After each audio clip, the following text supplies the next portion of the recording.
Money, though important, but can never buy an employee's loyalty. I'm sure you agree with that. Hi, I'm Shireen from Compass Mind, and I help organizations grow exponentially through our corporate training programs.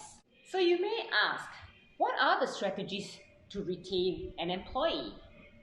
Employee retention is highly spoken about right now. So I like to share 5 strategies to retain an employee. So point number 1, retention actually starts from point of recruitment. When you're recruiting someone, you also want to know whether the person can actually jive with the culture of your organization so there is no mismatch. If there's a mismatch, then there'll be cancer spreading in your organization. Do you know that personalities actually don't change throughout your life? It's actually fixed by the time you are 10 years old. And then it just matures. So what does that mean? Means if the person is cruel, they just become more cruel. If they are nice, they just become nicer. Second tip is by identifying from a resume whether a candidate is actually loyal and they like to stay in a place longer. So by looking through the resume, if you usually see that the person has stayed in a place longer, you know that they will be more loyal to your place. However, it all depends. Retention in an organization differs from different organizations. So maybe their retention strategy was better, that employee stayed there longer, but not necessarily within your organization. So if that doesn't work in your organization, you might want to look at your retention strategies once again, because usually the number 1 reason people leave is because of their superior. So you might even have a very good retention strategy, but then there's one cancer in your organization. What happens? Cancer spreads. So then there's the downfall in that department and it spreads across the organization.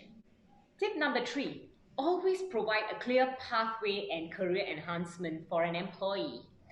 How do you do that? So you want to be very clear in their pathway, their journey in your organization to grow, because people are always looking forward to grow. Second thing is you can always provide training to them to upskill them so that they become better within the work that they do right now, which gives them the chance for progression. Tip number 4, it is important for the organization to always have transparency and open communication.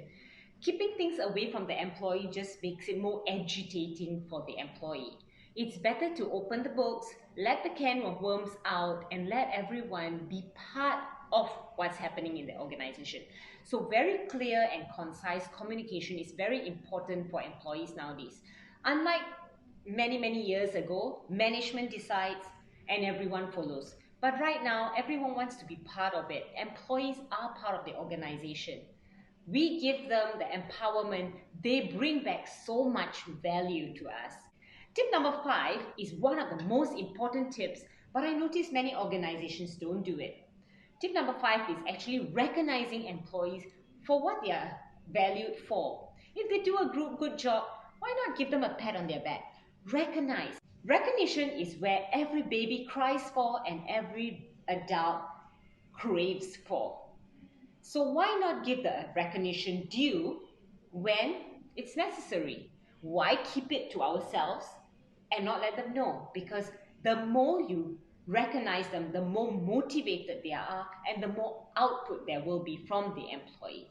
So here are the 5 tips for employee retention. Why not you try it in your organization and share with me other best practices that you use in your organizations that's definitely working. And if you find this video useful to you, remember to smash the subscribe button and share it out to other organizations and other HR, other people so that they too can benefit from it. So till I see you soon, bye.